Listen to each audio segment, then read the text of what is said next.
Hello and welcome back to our series on beginning app script for HR, brought to you by Prairie HR Solutions. My name is Jake Finger, Principal Consultant here at Prairie HR Solutions. And in this video, I would like to pick up where we left off. And in our last video, we discussed what Google App Script was, how it interacted with the Google suite of products. In our case, we're using it to interact with a Google spreadsheet. And we created a function to come into the spreadsheet here, find a cell, and then pull the value of that cell. So going over to our code, we created a function to do just that. And our function is called pull sheet data. And what we did was we told Google that we wanted to focus on the spreadsheet app or Google Sheets. And in that app, we wanted to focus our sites on this get active spreadsheet. And since this app script code or this function, so this entire file is bound to that spreadsheet. That's the only active spreadsheet that we have. And then in that active spreadsheet, that sheet, we wanted to get a sheet by name, and that name is the tab name, which we called records. Then we stored that in a variable called sheet. And then we wanted to continue that line of instructions. So we referenced sheet, that variable, and focused on a range. And a range is a cell or a set of cells, a grouping of cells. And that range was row 3, column 2. And then we wanted to get the value of that. And then that was stored in a variable called data. And then we logged that using logger log so we can see it after we run it. You'll notice that I added this line up here. And what this line is it's called a comment. Anytime that you have two forward slashes, it's creating what's called a comment in AppScript or JavaScript, and our function ignores what's ever after this. This only works in a single line, but it does not run with the code. So these are great if you are leaving yourself notes or references to what a code actually does or a line of instruction actually does. You can leave yourself a comment and it will not mess up your code. If you're trying to figure out functionality by writing a line of instructions or a variable, and you don't want to get rid of that line, you just don't want it to run, you can also simply do forward slashes and that'll code itself out. You'll notice it is only good for one line. If you want to do multi-line, there's a different way to do that, but for now we're just doing a line.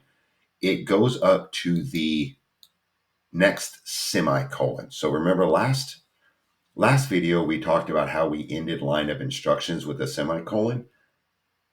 When you comment something out, it goes to the end of that instruction line. You'll see that this here is not grayed out, which means that it will run that. So comments are very helpful, and I'll pepper comments throughout my code as I go along simply to give myself notes and references. So let's run this and see what we got. If memory serves, yep, it's 24. And where this is coming from is we told it to go to row 3, column 2, which is right here, or B3, and get the value of that. We've been using numbers, the row and then the column, and people typically don't think that way. If you're trying to tell somebody to go to that cell, you would just say go to cell B3. And since we're working with sheets with AppScript, we can also do that. We can simply turn B3 into a string and have that serve as our range reference. And then when you hit run, it produces the same exact thing. You'll notice that the numbers that come here are not typically how it's written in the sheet. In the sheet, it is just straight 24. When AppScript and JavaScript think of numbers, it includes the decimal and at least one decimal place over. So there will be other instances in videos to where we handle that because we're going to need it to actually be 2 decimal places. In HR, we deal a lot with our compensation or total rewards or something. And anytime you do math, you need to include those those cents, so to speak. And we will adjust that and have a separate video on how to manage or handle those decimal places. But for now, that's just wanted to give you a heads up that that is normal. I prefer, and this is just me, I prefer to focus on the numbers. That's just how my brain thinks. Either way is fine. I do find that when we start working on multiple cells, or I'm taking ranges or values and doing something else with, it's just easier for me to have the numbers. But again, either way is fine. So now we got the value of a cell. So let's set a value of a cell. So to set a value of a cell, we don't really need to store it in a variable. We just need to give it the instructions. Go to this cell and set this value. So let's find a cell that's empty that will serve our purpose. Let's use 5, row 5, column 1, or A5.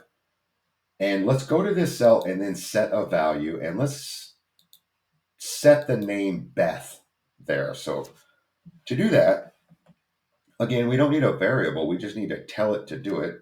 So we need to reference our sheet. And we need to go to the range 5, 1, or A1.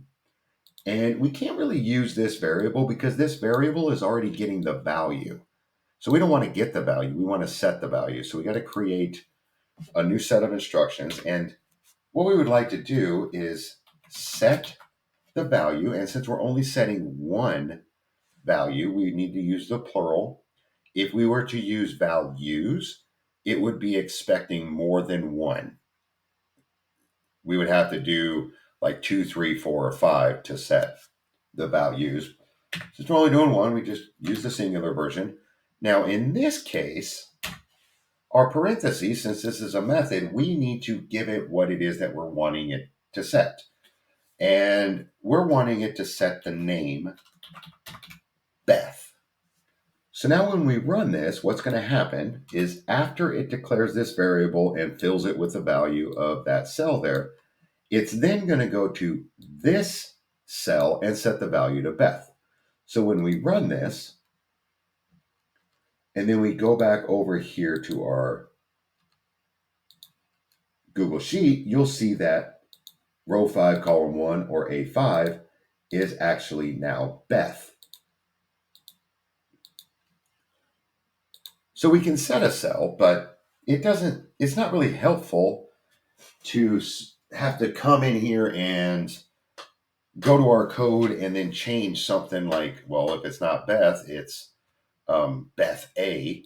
We don't want to have to come in here and do that because that's kind of defeating the purpose of automation. But we are getting to where it is that we can do the full automation here.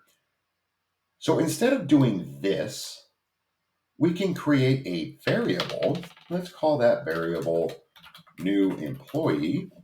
And then we can set that to Beth A. And then instead of having it hard coded here, we can just simply refer to that variable value. So now when we run this, we go back over to our sheet, you'll notice that it took Beth and changed it. It overwrote that cell value to Beth A. Now, another neat thing that we can do with a variable is we technically don't have to have anything set in a variable. So we could actually delete that and just set it to nothing. And since we are using let to declare the variable, we can update this variable as we need. So say we got a new employee and we used Beth A, and that's what's in the sheet now. Let's say our new employee is actually called Pat M. So we can actually say new employee is now equal to Pat M.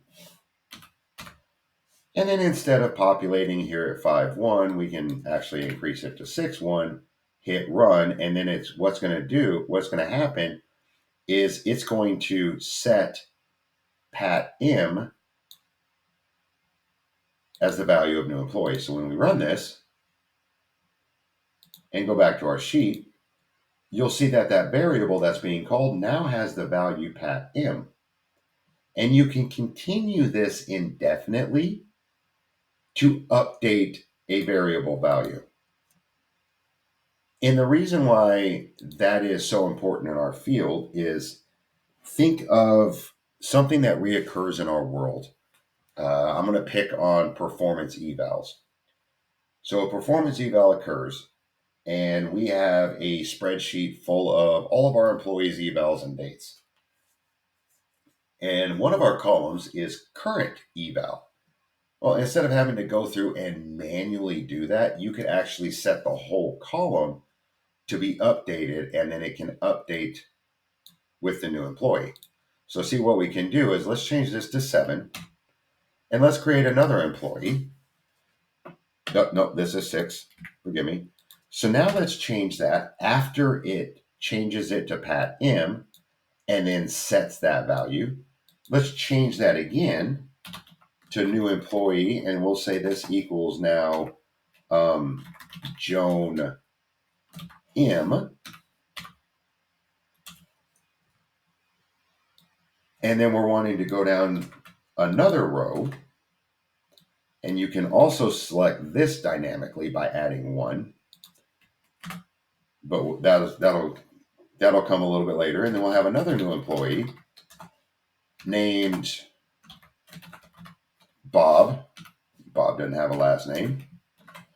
And we'll set this. So what's going to end up happening here is it's going to change the value of new employee to Pat M, and then it's going to set that value here at this cell, 6-1 or A6.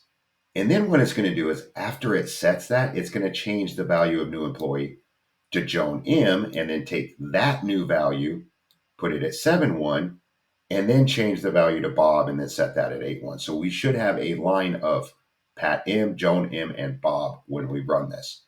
So let's run it, and then we'll go over to our sheet here.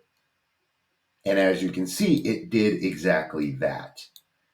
And like I said, that is very helpful if you need to update a long line and you don't want to create variables and declare variables all the time for each specific thing.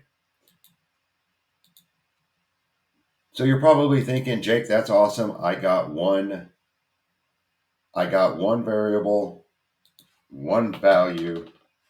That's great. But our spreadsheets always have more than one cell that we need to get. We need a larger range. We need multiple cells. And you'll notice that I did a multi-line here. If you add the / asterisk, and then at the end, asterisk / it does multi-lines here. So this is now a comment. So we can get a set of values of multiple cells. So when we go over here, say we want to let's get rid of all these employees. There we go.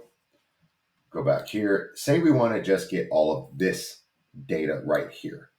Well, what we're going to need to do is we are going to need to tell Google Apps Script where to start. And right now we are wanting to start on row 1, column 1.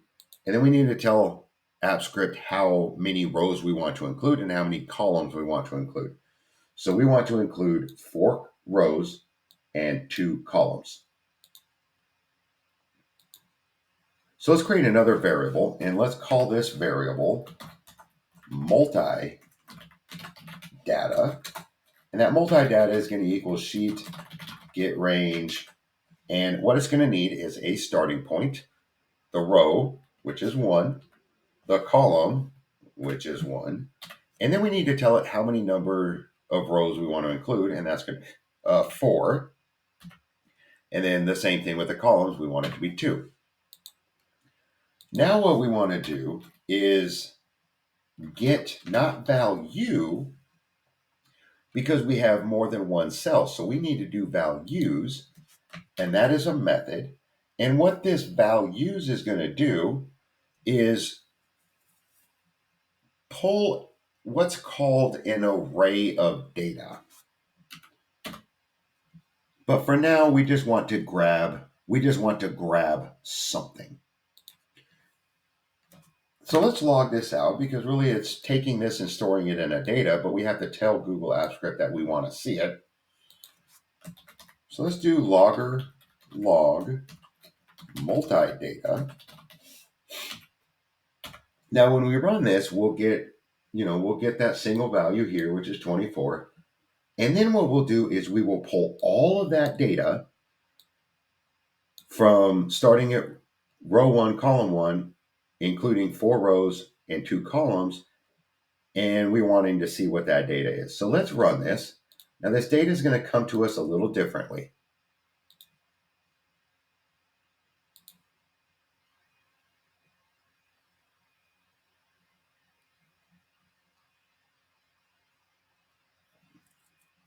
Interesting, taking a second.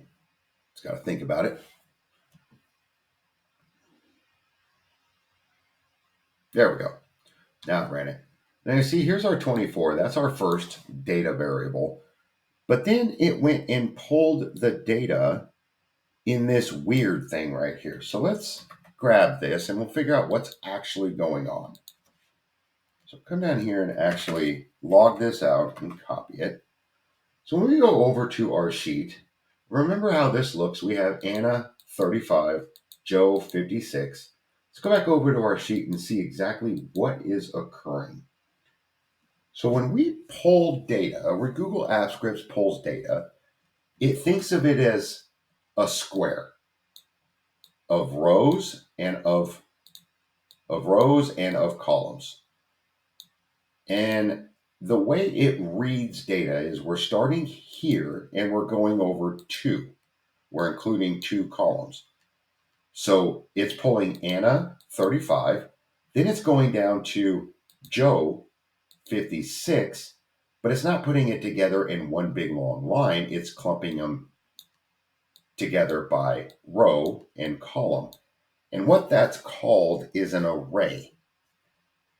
So going back to our app script here, you'll see that that is exactly what it's doing. This is one row of data, and this is 2 rows, the second row of data. That includes 2 columns, third, fourth, so on. So I want to briefly touch on an array. Let me save this. If you've never worked with arrays, this may be kind of difficult to follow along, and I'm going to keep it very, very high level, at least for now, because we will be working quite heavily with arrays, and we always tend to work with arrays in JavaScript and Google Apps Script, especially when we're thinking of taking data from a spreadsheet and then populating it on, say, like a web app or a UI built in HTML, a website, and then putting a specific value from an array into that appropriate field. So we would deal with arrays quite a bit. And what an array is a collection of a list of data. So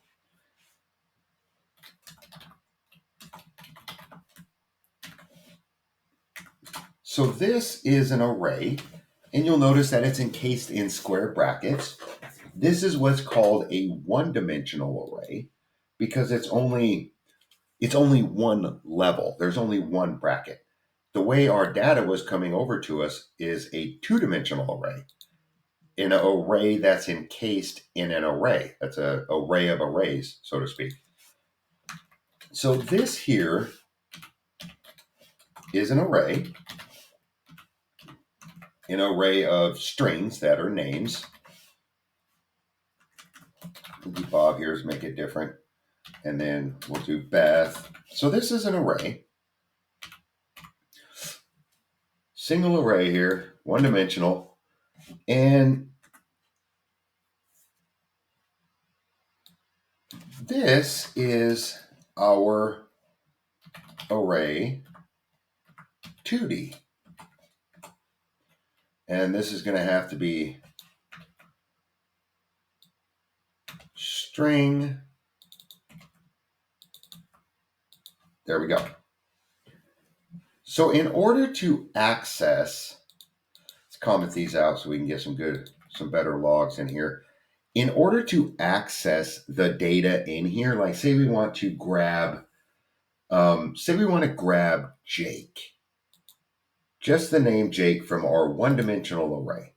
What we could do is we would need to isolate where this is. And this is essentially called an element.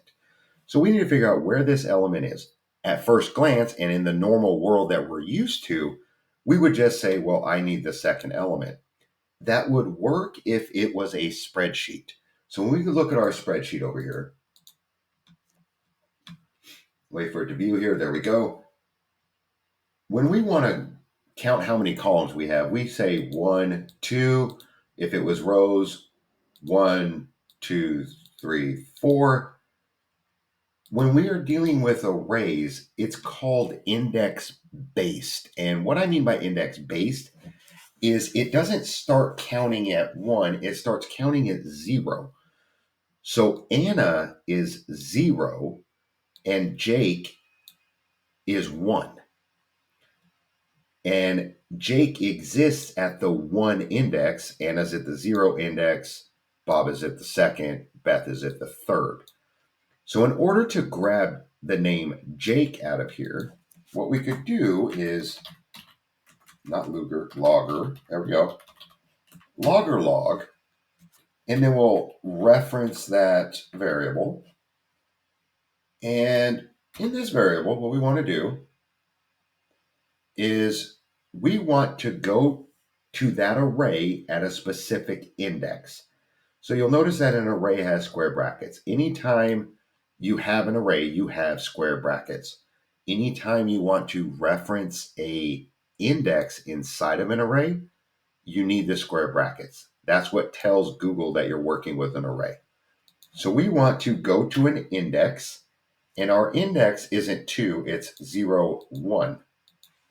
So we just simply put 1 in there. So what's going to happen is it's going to go to this variable, which contains this array, and then it's going to go to that 1 index, 0, 1, and then it's going to pull that, which is Jake. So let's run this, and we should have Jake. Now, if we were to do 2, and you're looking at this, you should be thinking, well, that's going to populate Bob. When we run it, it sure does populate Bob. So that's how we can actually interact with a single or a one-dimensional array. But that's not necessarily how our data is coming to it, because it's coming to us as row and cell, and then it goes down one row, or row then column, and then it goes down one row and records those 2 columns and so on. So it's coming to us like this. So say we just logged, and let's do array 2D, and we'll change this back to 1 because that's what we started with. 1. So this is actually going to produce, the first one here, that 1D is going to produce Jake. Let's see what the 2D is going to produce with the same index. So let's run it. And you'll notice that it's not producing Jake, it's producing this Joe 56. So what in the world is going on? Let's scroll down here. When we're dealing with 2-dimensional arrays, it's almost like thinking of it as layers, or, in Onion. So when we're working with a 1-dimensional array, we have 1 layer. So we just need that 1 index. But when we're dealing with 2-dimensional arrays, we have 2 layers. So that first one is actually the first layer. So when we're going to the first index of that first layer, this is actually 0. This is actually 1. 2, 3. So if we change this to say 3, it would pull Sarah's array. As you can see, it's pulling Sarah's array, which exists within our larger array. So now to get to a specific name, like say we want to get to Jake, we would have to drill down. Initially, the first level would be 0, 1, 2. So this would be 2. But then we need to go down an additional layer. And that additional layer is going to be focusing on this array. And to get to the Jake index, if you will, we will need to go to the 0 spot. And I know that may sound confusing, so let's take a second and figure out exactly what's happening. So we are declaring our variable is a two-dimensional array, which means that it has 2 levels. So in that level, we are wanting to go to the second array, because remember, it's an array of an arrays. And 0 index, 1 index, 2 index. And then within that array, we want to find the 0 element, which is the Jake. So let's go ahead and run this. And you will see that we are populating Jake in both. So I'm going to end this video here because the next video that I would really like to do before we get into setting values is I would like to show just how we did with our variable up here, a little bit more about arrays. I want to talk a little bit more about arrays and what it is that we can do with arrays, because we would not be able to simply just jump in and say, well, let's just populate array 2, D, and set the values across the cells, because the way values work, when we set the values, it takes multiple values. And unfortunately, when we're thinking of a two-dimensional array, this is one piece, and we're not able to truly drill down. And next video, we'll talk about that, and you'll see exactly what it is that I mean when we start setting values for multiple cells. But if you like what we're doing, please hit that subscribe button, and we can continue to bring you these videos here. If you have an idea of other videos that you would like us to hit on, maybe HTML, CSS, while we're producing these others, please let us know that. And we hope to see you next time. Until then, please take care.